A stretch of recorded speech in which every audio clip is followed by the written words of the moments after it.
Salam jumpa dengan Pantai Costa Pos.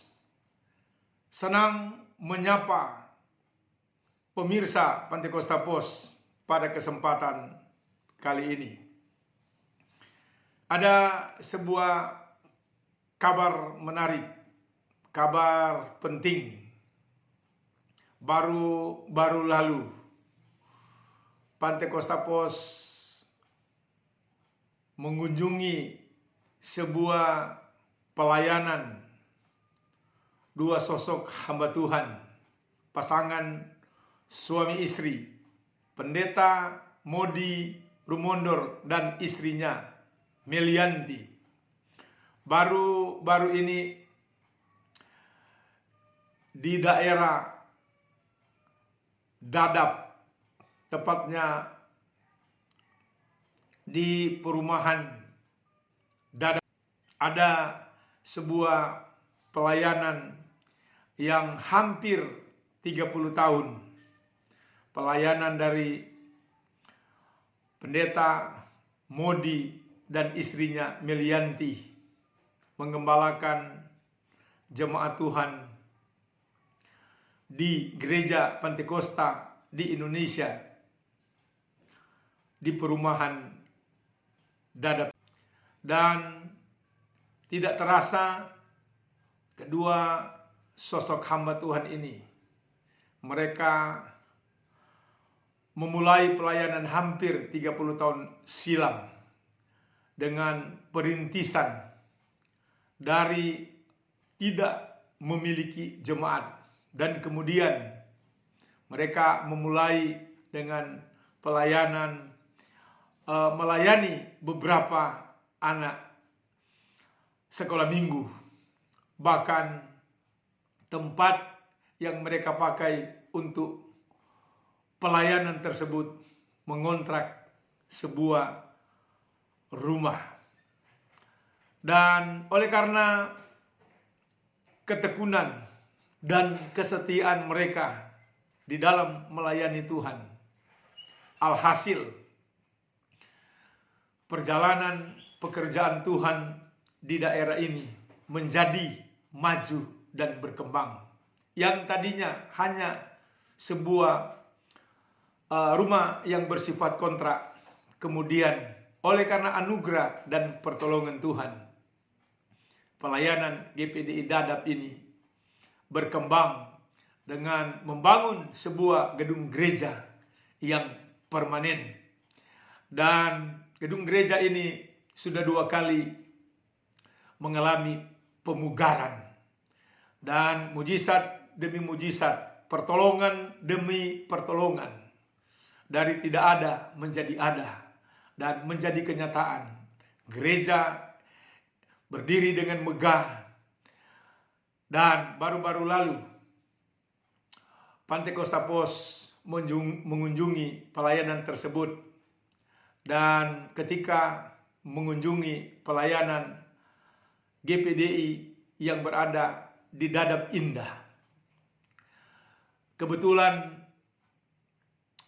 ada sebuah acara yang digelar.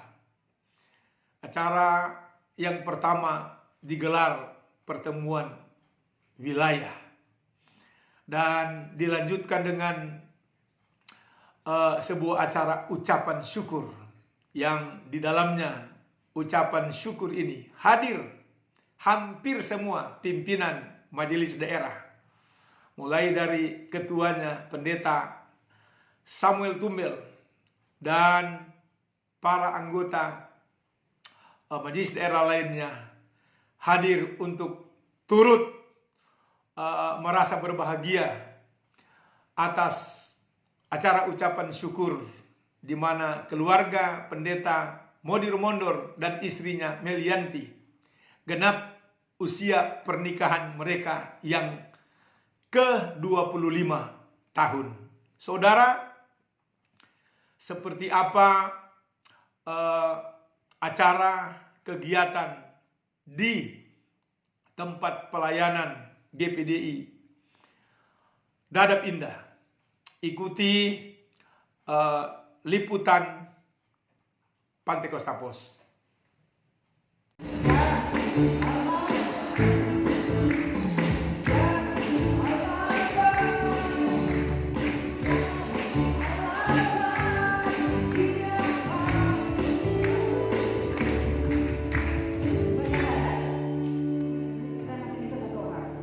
ada, saya ingin bersaksi sedikit dan saya juga akan menyampaikan banyak terima kasih pertama-tama kepada majelis daerah dan majelis wilayah yang ada di wilayah 2 dan seluruh rekan hamba Tuhan yang ada di GPD Banten yang sudah mendukung kami, yang sudah mensupport kami, membantu kami baik dalam doa.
Ajaib dan berkuasa nyata dalam hidup kami. Dengan sukacita kami bersama dengan keluarga hamba-Mu di tempat ini merayakan ulang tahun pernikahan. Terima kasih Tuhan, sempurnakan sukacita kami dengan sukacita sorga. Sebentar kami akan diisi dengan kebenaran firman-Mu. Kami buka hati karena kami tahu firman-Mu adalah pedoman hidup kami. Dan kami melangkah dan mengambil keputusan karena kebenaran firman-Mu. Semakin kami hidup dalam kebenaran firman Allah, semakin Tuhan dimuliakan. Terima kasih Bapak. Kami siap menerima kebenaran firman-Mu. Pakai hamba-Mu, buka rahasia firman-Mu. Jadi kekuatan baru bagi kami, semangat baru bagi kami untuk kami terus bekerja di ladang Tuhan. Layakkan kami semua, kami terima firman dalam nama Tuhan Yesus. Pimpinan gereja agak grogi juga ya Tuhan. Saya sendiri kaget waktu saya dikasih tahu sama Tuhan Bro Denny, anak saya.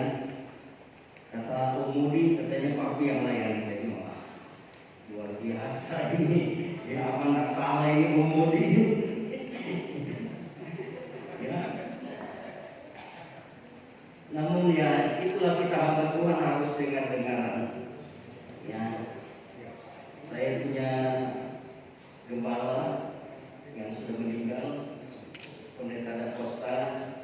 Waktu saya mau ke Sumatera Selatan untuk jadi staf pengerja tahun 77, dia kasih saya firman Tuhan dari suratan Timotius. Dia katakan, kamu pergi, semua pelayanan kamu anggap semua kepada Tuhan. Jadi walaupun mencuci pakaian, karena kita bekerja cuci pakaian, nyapu gereja, masak, ke pasar, tapi dalam pikiran saya sudah terbateri bahwa semua pelayanan ini untuk Tuhan. Haleluya. Dan kita diajar untuk dengar-dengaran, kita diajar untuk tunduk kepada otoritas. Ya, kalaupun kita punya emosi, punya perasaan, tetapi bahwa kita sudah jadi hamba Tuhan. Hamba itu hanya melakukan apa yang dianjurkan atau diperintahkan oleh tuannya. Tidak ada kata berontak. Kita sudah tahu karena kita hamba Tuhan dalam kitab Keluaran, tidak ada. Tidak boleh hamba itu melawan, tidak boleh bawahan itu melawan kepada pimpinan. Kita sudah hidup di akhir zaman. Ya, terima kasih Bapak Ketua Majelis Daerah bersama dengan pengurus harian dan biro-biro yang hadir, juga rekan-rekan pengurus wilayah, KD yang hadir. Terima kasih. Saya akan membacakan firman Tuhan saat ini karena tugas, karena kewajiban. Jadi saya harus melakukannya. Saya sudah menyampaikan khotbah di gereja lokal kami hari Minggu. Saya sudah siapkan firman Tuhan yang sangat radikal di dalam 1 Korintus pasal 3 tentang perpecahan. Kita kan ada dalam perpecahan di GPI. Ya, dan Paulus katakan disitulah kita lihat orang duniawi atau orang rohani. Ya, jadi orang yang senang perpecahan itu orang duniawi. Tapi orang yang cinta kerukunan itu orang rohani. Dan Paulus katakan memang Tuhan izinkan perpecahan itu supaya ketahuan mana orang duniawi, mana orang rohani, mana hamba Tuhan duniawi, mana hamba Tuhan rohani. Namun hari ini saya tidak bisa menyampaikan radikal ini. Walaupun juga saya tidak akan menyampaikan firman Tuhan tentang ulang tahun pernikahan. Haleluya. Ya, saya hanya akan membacakan satu ayat di dalam suratan 1 Samuel pasal 16, 6 fakta tentang kehidupan seorang yang bernama Daud. 6 fakta sampai dia berkenan kepada Tuhan. Dan itu harus ada dalam diri kita, hamba Tuhan, khususnya kita di GPI Banten ini. Ya, mari kita buka saja karena saya juga tidak mau berlama-lama, karena saya percaya kita semua adalah hamba Tuhan. Ya, kita sudah hidup di akhir zaman. Alkitab berkata antikris akan nyata dan sudah ada. Jadi kalau roh antikris itu ada dalam seseorang, kita bisa tahu bahwa berontak terus ini, berontak, melawan. Ya, dia merasa pintar, dia merasa hebat. Sampai saya kan dibully-bully sama teman-teman hamba Tuhan. Ya, dulu saya bikin pernyataan. Saya katakan saya ini punya nalar, punya pikiran, punya hati. Kalau kita mendukung, kita melakukan satu program, lalu kita lihat tidak bisa, jangan kita paksa. Karena ujung-ujungnya kita akan emosi. Dan itulah yang terjadi di kalangan hamba-hamba Tuhan. Karena paksa dia punya mau. Pimpinan kok mau diperintah, pimpinan kok harus tunduk. Sampai waktu Bapak Pendeta Sahala hubungin saya, apakah saya mau terima Gubernur Pandan kalau saya diminta untuk duduk? Saya katakan terima Pak, ini pekerjaan Tuhan. Ya. Saya kan ngomong Pak ya, saya ngomong dong Bapak Pendeta Sahala, terima Pak, kita ini hamba Tuhan. Kecuali kalau disuruh maling jangan. Suruh korupsi jangan. Kalau kita disuruh melayani, kita suruh bertanggung jawab, layan dilakukan. Nah itu juga yang saya pikirin. Ya, waktu saya di Telkom mau bisa datang ke Stuttgart, saya tidak tahu mau apa. Saya terima kasih Om, saya akan datang. Ya, lalu kita, tapi kita dituduh gila jabatan, rakus jabatan. Bayangin, saudara-saudara, rakus. Ya, aduh, hanya Tuhan yang tahu. Bila Tuhan yang akan menjadi hakim kita. Ya, saya tahu arti nama saya, Daniel. Allah itu hakim. Jadi kalau orang bully saya, orang maki-maki saya, saya bilang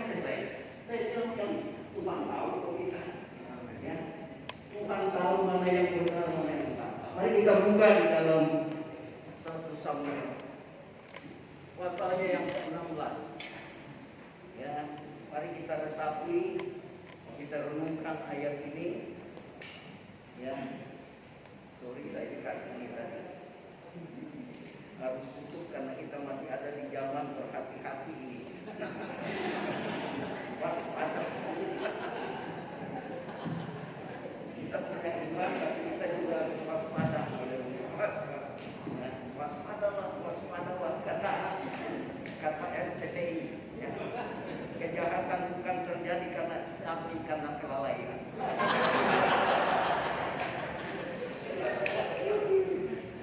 Kita buka 1 Samuel pasalnya yang ke-16. Ya, saya baca di dalam Alkitab.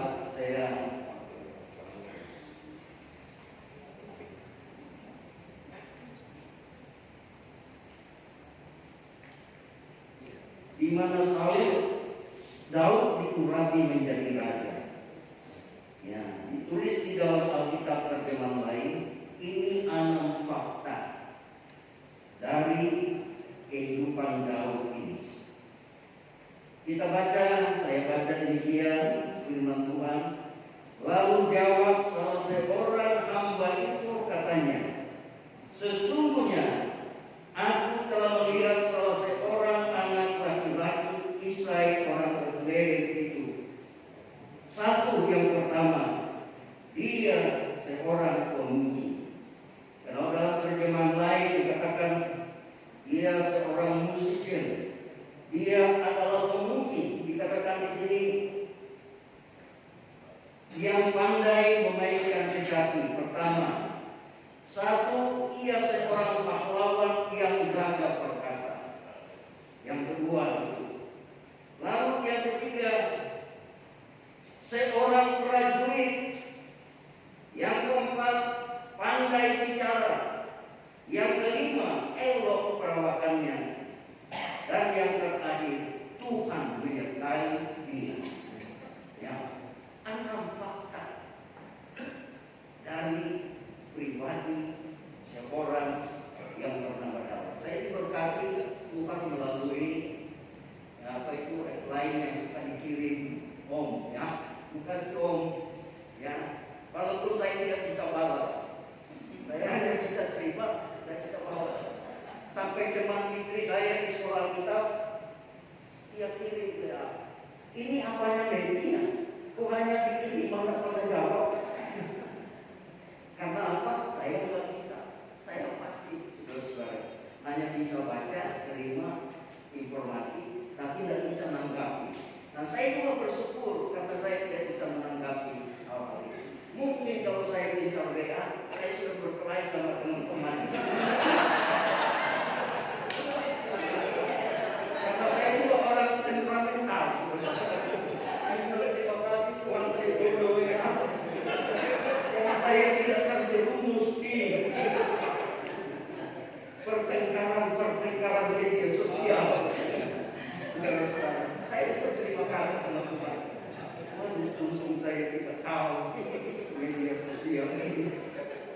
Saya tidak terjebak dalam perkelahian. Bayangkan kalau pimpinan kita dibilang menjilat pantat orang. Waduh, kita emosi. Masa pimpinan gereja dibilang menjilat orang? Saudara-saudara, hanya Tuhan yang tahu apa yang dia akan beri. Ya, hanya Tuhan yang tahu. Jangan kita benci, jangan kita emosi. Kan Tuhan itu ada waktunya. Seperti di dalam kitab 1 Samuel ini tentang Saul, di mana dia sudah ditolak oleh Tuhan. Ya. Lalu Saul dikuasai oleh roh jahat. Ya, dalam Alkitab lain dikatakan Tuhan mengizinkan roh jahat untuk mengganggu dia. Roh Tuhan sudah mundur dari dia. Saya katakan kita sudah hidup di ayat sama dan 2 Timotius pasal 3 dikatakan orang akan menjadi pemberontak di ayat sama ini. Dia akan melawan institusi. Jadi kalau kerusuhan di mana-mana di MD kita seluruh Indonesia ini selalu bahwa mereka itu punya cara-cara, punya ambisi. Karena tidak mereka capai, maka mereka mengamuk, saudara-saudara. Yang bisa lain ya pimpinan. Kita ini dalam organisasi, sistem organisasi kita adalah formatur tunggal. Sehingga formatur tunggal itu berhak penuh memilih siapa yang dia jadikan pembantu, yaitu yang punya mau menjalankan visi dari pimpinan ini. Majelis pusat kita yang sudah terpilih, dia punya visi. Tentunya tidak salah kalau dia sendiri orang-orang yang tidak mau melaksanakan visinya. Tidak salah. Saudara-saudara yang kasih. Karena dia kalau pakai pembangunan, dia akan sakit hati terus. Saudara-saudara. Dalam kabinet itu berapa kali Pak Jokowi ganti recycle kabinet. Jadi ini sistem. Kita ini ada di zaman yang begitu luar biasa, dan pimpinan kita mau mencapai target-target. Seperti kita dibilang partai ini, walaupun dalam suasana seperti ini, visi pimpinan kita dimekarkan 14 wilayah. Tapi mereka belum memulai ideal. Dari tahapan itu tidak tanya-tanya dulu. Saya bilang lalu pimpinan yang harus tanya bawahan, boleh tidak dikatakan? Ada nggak di mana-mana dari saudaraku? Pimpinan harus datang ke bawah, boleh nggak dimekarkan?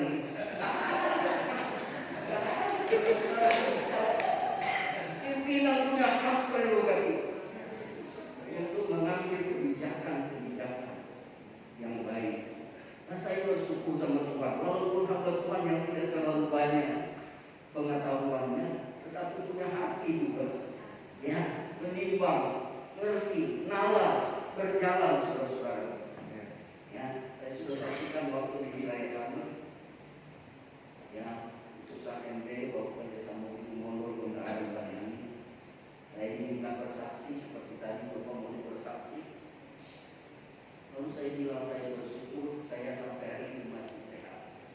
Sampai dokter yang check up saya secara apa itu menyeluruh, mulai dari vokal, saraf, ya, tulang, organ-organ tubuh, dia sampai dia bilang, Bapak makan obat apa? Saya bilang hampir saya tidak pernah makan obat, kecuali waktu istri saya masih hidup. Karena saya kalau tidak makan obat, ngambek tidak mau kasih makan. Seperti Pak Mudi dulu waktu dia bersaksi, nah, Ibu Mirianti tidak kasih makan, akhirnya dia makan di warung-warung.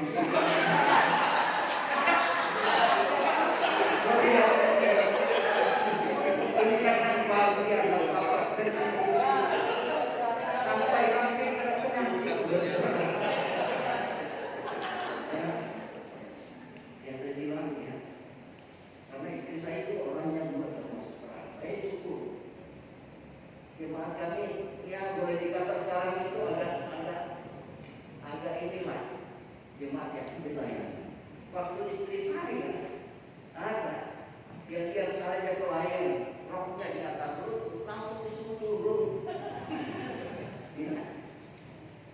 Gereja harus bersihin, sebulan sekali harus bersih semua. Sekarang setengah tahun belum tentu sekali.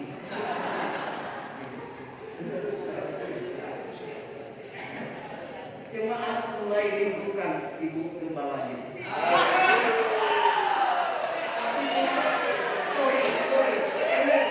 Ini kita lanjutkan dulu. Ini karena mereka melihat, menyadari, dulu waktu ibu gembala ada semuanya disiplin, semuanya. Ya. Ada orang di dalam gereja langsung disuruh keluar. Ayo bro,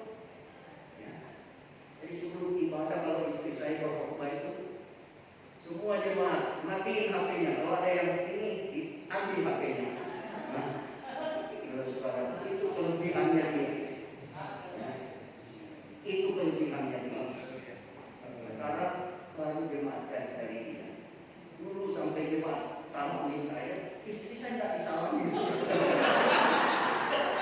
Karena dianggap ini tante ini bandel ini, tidak seperti om. Karena mau cari-cari sebentar.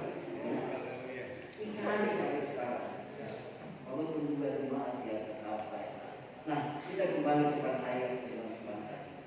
6 fakta dari pribadi seorang yang bernama Daud ini, di mana dia adalah seorang pemuji.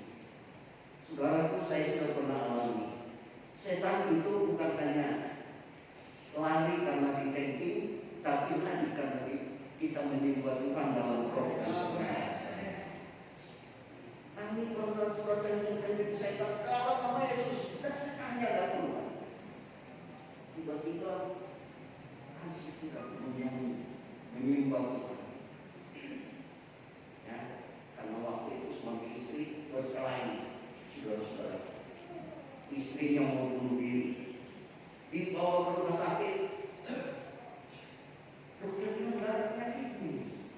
Saya pikir apa rupanya kecewa ini istrinya sama suami.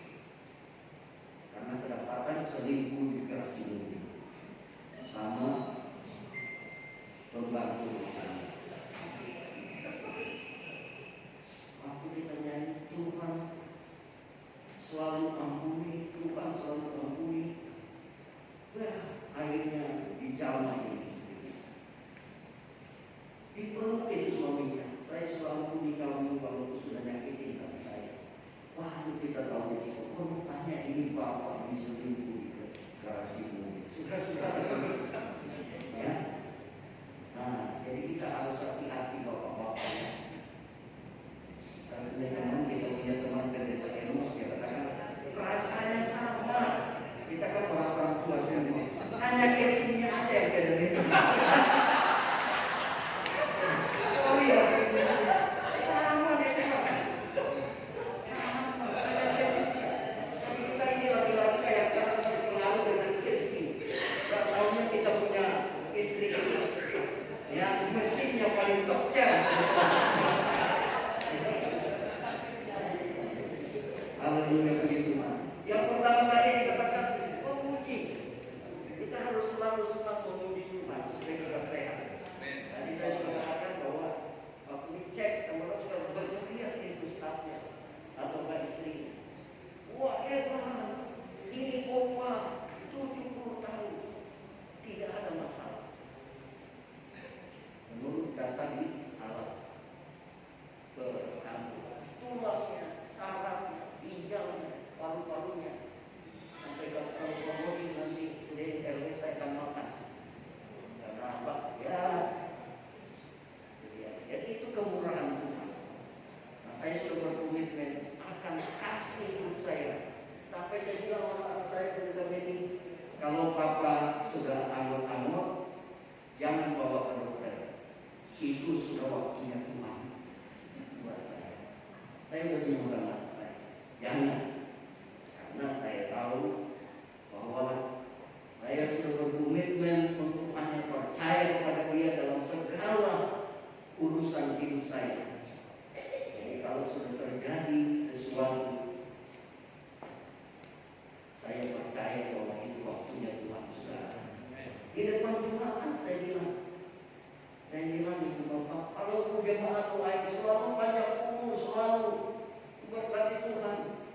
Sampai saya pikir selalu diberkati Tuhan, tapi tidak pernah jemaat kasih kata ini. Sorry ya. Ada di baik lama kalau kita berdoa itu banyak yang banyak banyak. Doa pakai Tuhan, biar panjang umur, diberkati Tuhan. Saya pikir dalam hati ya, puji Tuhan dengar, ya. Tapi cara yang kasih tetangga.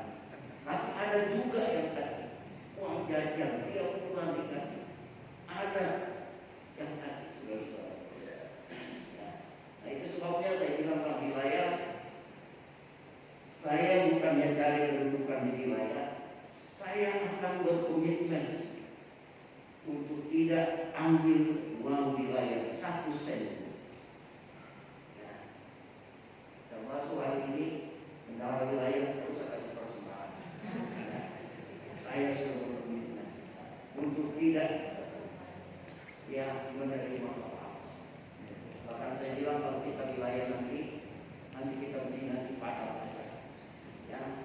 Kita beli nasi padang, yang penting roda organisasi jalan. Ya.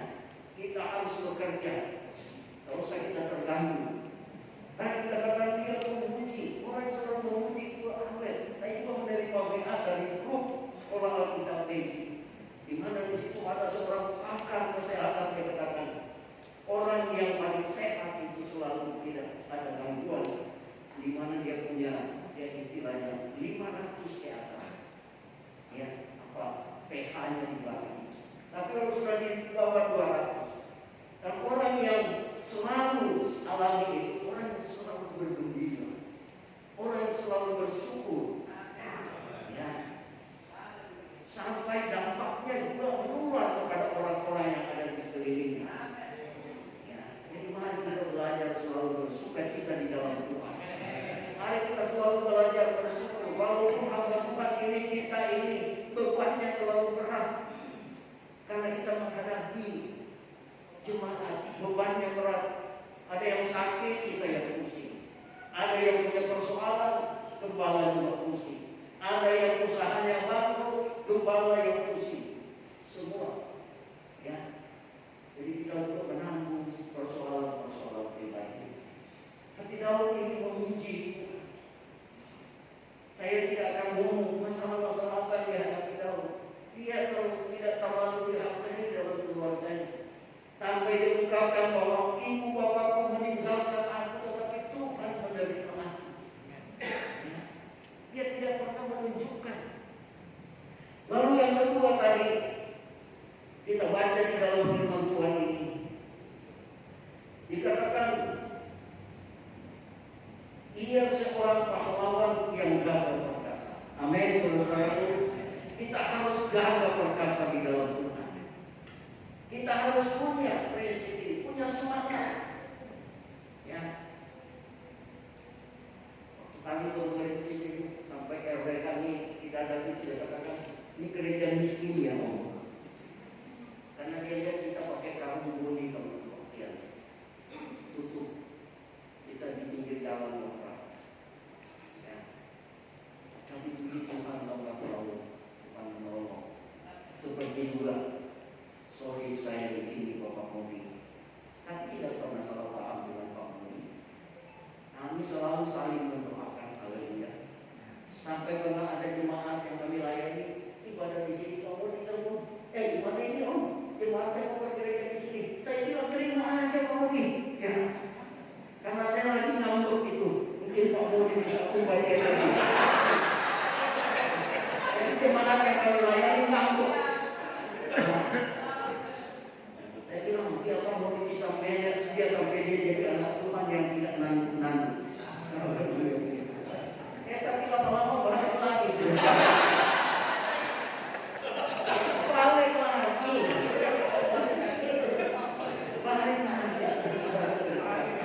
Ya. Mungkin Pak Bapak kan tak mau layani karena dia mencoba ini sudah keluar dari orang, jangan-jangan dia bawa racun lagi di sini.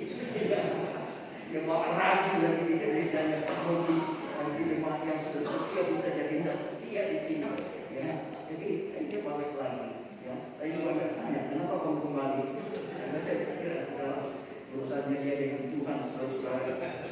Ya, karena itu harus dari pemberani bukan secara fisik, tetapi secara rohani.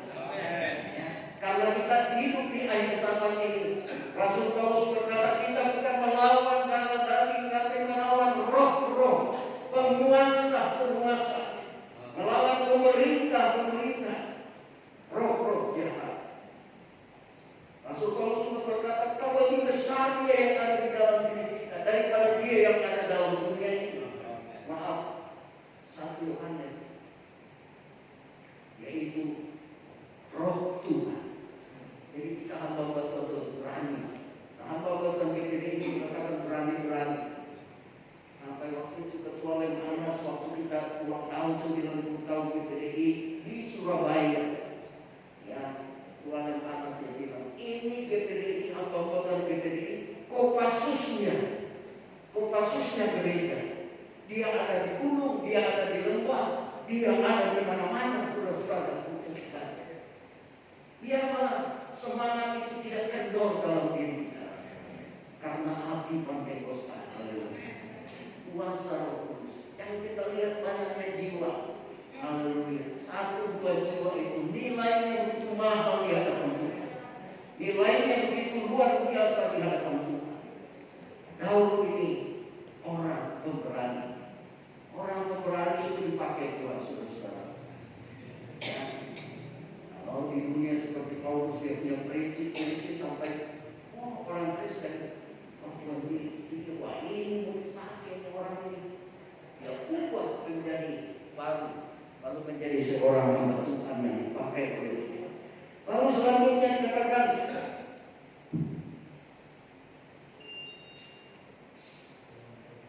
seorang prajurit. Prajurit. Kita ini prajurit, saudara terkasih.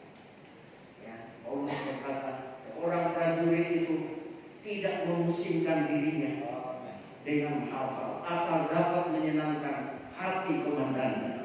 Siapa komandan kita? Tuhan. Siapa komandan kita? Yang Tuhan pakai di atas kita, pimpinan gereja kita. Dan kita berontak dan kita lawan. Saudara-saudara yang terkasih, jauhkan roh pemberontakan itu dalam diri kita.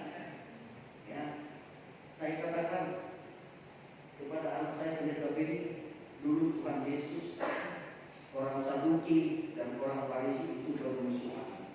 Tapi saat dihadapi Tuhan Yesus mereka kompak. Saat ini juga di GPD Banten orang Farisi, orang Saduki kompak.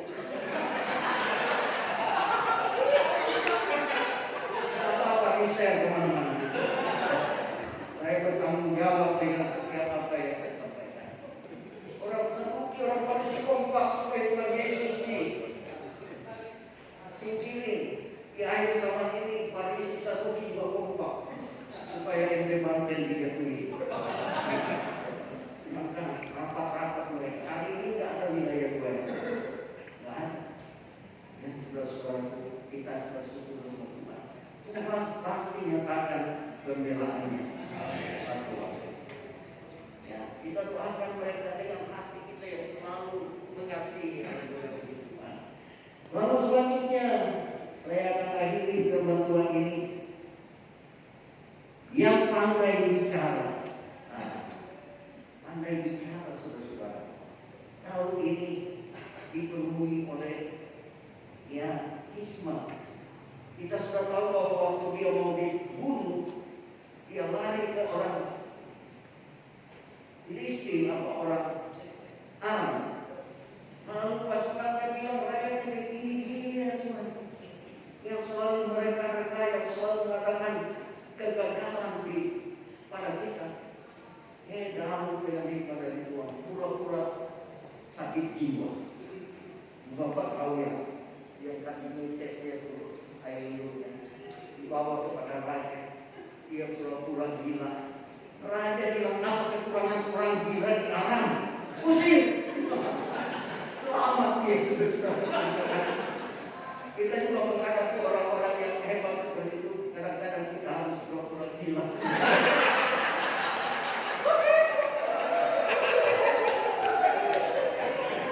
Kita harus belakang dulu.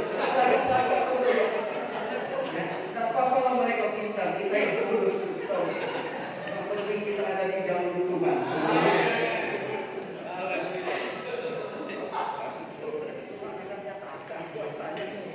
Lalu yang terakhir di sini dikatakan, ini yang paling dasar.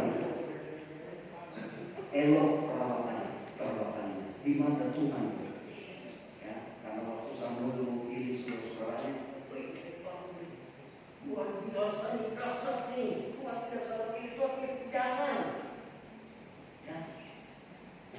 Sampai Daud datang di depan diri, elok perawatannya di hadapan Tuhan. Mari kita jadi hamba Tuhan yang ada ini, kita elok pada komandan. Mari kita sabar, saudara-saudara. Yang kita ladeni, walaupun apa berita-berita apa kami ladeni, ya, tadi sakitin kita dianggap, ya, apalagi pimpinan-pimpinan kita dianggap masyarakat, orang orang yang gila kedudukan. Nggak usah diladeni. Tuhan sudah izinkan, saudara-saudara. Saya baca tadi dikatakan kalau Tuhan sudah bilang pecat, tidak ada yang bisa angkat. Nah, ada teman-teman bilang sampai MD dibentuk musda. Saya bilang tunggu Tuhan yang turun tangan. Tapi ini musda ini sudah jalan oleh karena keadaan yang mendesak. Ya, apakah MD tidak mau mengadakan musda? Ada boleh. Sampai kita katakan di rumah sendiri masih didatangi. Sampai ada yang buat di WA, dimanapun mata elang mengawasi. Rasa hebat luar biasa. Mata elang mengawasi. Saudara terkasih, itulah orang-orang yang sudah dikuasai. Kita dituduh, pimpinan kita dituduh serakah, gila. Ya. Tapi Tuhan sudah izinkan semua terjadi. Mari kita akan menjadi ke depan. Dan yang terakhir di sini katakan disertai oleh Tuhan. Ini yang paling dasar. Kalau orang disertai Tuhan, kalau orang mau jatuh diri, dia tetap tegak. Ya. Tapi kalau orang sudah turunkan, tidak ada yang bisa naik. Mau pakai Jokowi, mau pakai pengadilan, mau pakai Kapolda Banten, mau pakai siapapun, nggak bisa. Saudara-saudara berkasih. Kalau Tuhan sudah bilang stop sampai di sini, lu nggak bisa naik lagi. Karena Tuhan itu mengetahui hati manusia. Kadang-kadang bukan dia punya, dia ngaku dia punya. Nah, rumah yang orang lain beli, dia bilang saya punya. Saya tanya sama saya, gimana itu orang sudah bisa direnovasi? Saya datang, malah saya marah-marah. Kamu berani lah, rumah saya mau. Saudara, ini soal-soal kecil di mata kita. Jadi jangan kita hamba Tuhan itu coba-coba. Kalau kita hamba Tuhan berbilang turunlah kamu, kita ada bisa naik. Ya. Mari kita hamba Tuhan yang ada, kita tetap eksis di dalam Tuhan.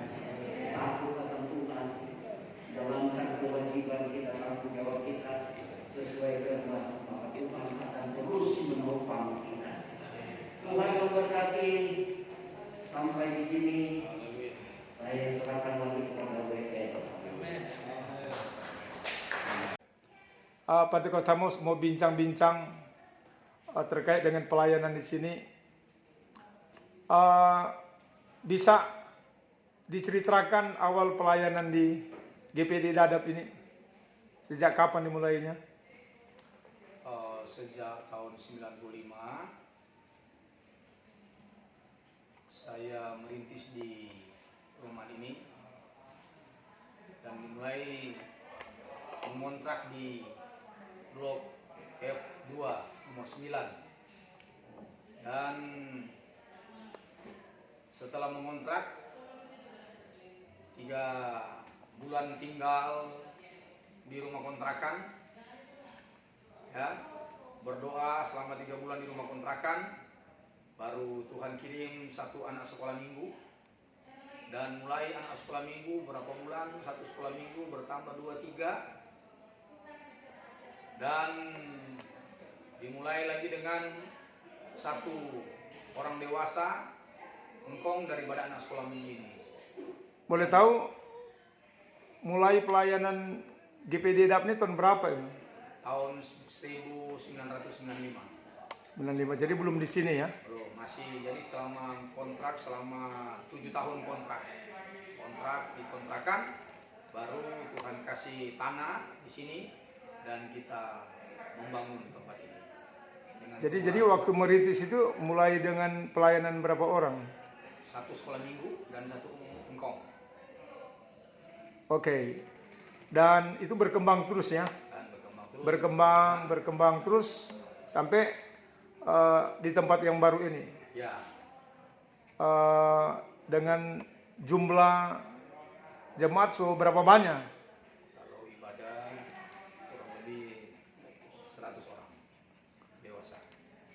Jadi perjuangan di sini boleh diceritakan suka dukanya. Suka dukanya pelayanan di tempat ini ya banyak sekali ya. Tapi ya kita beriman kalau Tuhan yang sudah panggil, Tuhan yang sudah pilih, Tuhan yang percayakan, kita layani Tuhan saja. Dari satu sekolah minggu kita layani dengan setia, dari satu engkau kita dengan setia, akhirnya Tuhan tambah jiwa-jiwa percaya Tuhan. Dan puji Tuhan, setelah menikah dengan istri saya Melianti, ya Tuhan lebih mempercayakan lagi jiwa-jiwa bertambah-tambah di tempat ini. Ya, istri Melianti melayani Tuhan, puji Tuhan. Tapi juga sudah dianugerahkan 2 orang putri. Yang satu dikasih nama Gabriela, yang nomor 2 dikasih nama Gloria. Gabriela sudah selesai kuliah di Fakultas Hukum Indonesia dan sudah bekerja. Sementara Gloria masih semester 5 di Universitas Brawijaya Malang. Puji Tuhan, Tuhan kasih seorang istri yang sabar, Melianti, putri tercinta dari Bangka, dan dia Tuhan pakai mendampingi saya bersama anak-anak dalam melayani Tuhan dan pekerjaan Tuhan yang Tuhan percayakan di Kedadan. Ini saya datang ke tempat ini dulu belum seperti ini pembangunan gerejanya dan pastori, tapi sekian tahun saya datang lagi ada perubahan yang signifikan yang luar biasa gitu. Ini boleh diceritakan bagaimana ini ceritanya sampai seperti disulap? Itu kasih karunia Tuhan dan Tuhan mempercayakan ya jemaat-jemaat Tuhan di sini yang cinta Tuhan ya. Mereka cinta Tuhan, mereka mengasihi Tuhan dan mereka Tuhan pakai menopang kami dalam melayani pekerjaan tempat ini, dan Tuhan juga memberkati jemaat Tuhan, dan dengan berkat-berkat yang Tuhan berikan kepada jemaat, mereka terbeban untuk membangun tempat ibadah untuk kita beribadah bersama-sama. Jadi ini melibatkan doa jemaat ya. Jemaat dengan tekun berdoa ya ini oleh istri buat ibu-ibu yang cukup berdoa, dan puji Tuhan bertambah secara kualitas dan bisa membangun pekerjaan Tuhan rumah Tuhan di sini. Jadi dari tempat yang kecil jadi berubah jadi besar ya, itu karena anugerah Tuhan. Semua anugerah Tuhan saja. Puji Tuhan. Lewat istri tercinta yang Tuhan pakai untuk mendampingi saya di dalam membimbing, membina, mengajar firman Tuhan kepada jemaat Tuhan sehingga jemaat diberkati, mereka mencintai Tuhan dan terbeban untuk. Oke, ini menarik sekali ini. Jadi semua apa yang terjadi, peran istri itu begitu penting sekali. Saya Pak Pendeta. tidak bisa seperti ini kalau tidak ada istri ya. Saya kadang-kadang cuma tugas saya cuma khotbah, berdoa, belajar, kasih makan firman Tuhan kepada jemaat. Tapi untuk hal-hal yang lain semua makan, minum, pakai, yang memuji Tuhan, dapat istri yang semua serba bisa ya. Baik dalam pelayanan, masak pun, waduh itu serba masakan apa bisa dimasak dan bisa saya nikmati. Oke, jadi hari ini ucapan syukur terkait dengan 25 tahun pernikahan kami. Oke, 25 tahun berumah tangga berarti ya. 25 tahun pernikahan dan 20 tahun pelayanan pekerjaan Tuhan di tempat ini. Jadi boleh diulang Pak Pendeta Modi Rumondor, di hari ulang tahun ke-25 dalam berumah tangga, boleh diulang dikaruniai berapa anak dan 2 orang putri. 2 orang putri. Ya, Gabriela Rumondor sarjana hukum, kedua Gloria Rumondor lagi sementara kuliah. Oke. Sekarang ke ibu ini. Ibu Pendeta Melianti. Ini hari ini berhari ulang tahun berumah tangga. 25 tahun dalam berumah tangga ya. Mohon tanggapan terkait dengan hari ulang tahun yang ke-25. Ya, bersyukur hari ini kami boleh berulang tahun pernikahan yang ke-25 tahun ya, berkat kemurahan Tuhan yang luar biasa berkasih. Suka dukanya apa kira-kira Ibu Pendeta? Suka dukanya banyak, tapi hari ini kami bersuka aja, Tuhan suka. Dukanya apa kira-kira selama 25 tahun nih?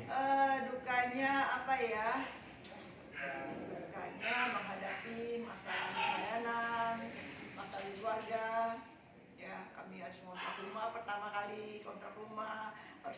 anak sekolah. Ya.